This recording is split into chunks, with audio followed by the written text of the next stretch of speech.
जैसे जनसंख्या एक समस्या बन सकती है, वैसे जनसंख्या का असंतुलन भी समस्या बनती है, बन रही है देश में, दुनिया में।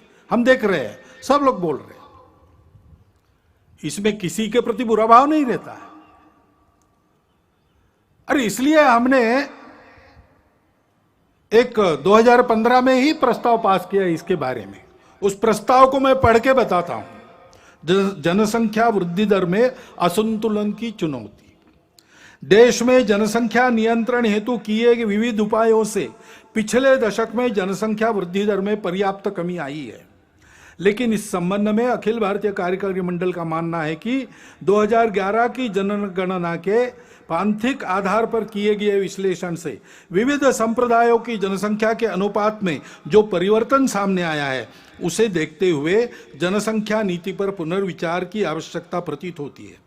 विविध संप्रदायों के प्रति जनसंख्या वृद्धि दर में भारी अंतर, अनवरत विदेशी घुसपैठ व मतांतरण के कारण देश की समग्र जनसंख्या, विशेषकर सीमावर्ती क्षेत्रों की जनसंख्या के अनुपात में बढ़ रहा असंतुलन देश की एकता, अखंडता, सांस्कृतिक पहचान के लिए गंभीर संकट का कारण बन सकता है।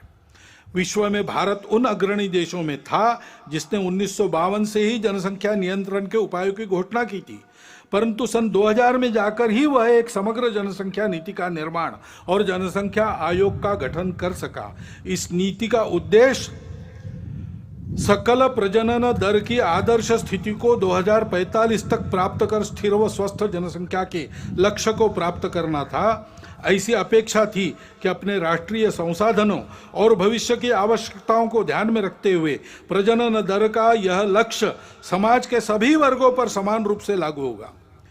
परंतु 2005-6 का राष्ट्रीय प्रजनन एवं सार्थ सर्वेक्षण सन 2011 की गणना के 0 से 6 आयु वर्ग, 0 से 6 आयु वर्ग के पांथिक आधार पर प्राप्त आंकड़ों से असमान सकल प्रजनन दर एवं बाल जनसंख्या अनुपात का संकेत मिलता है।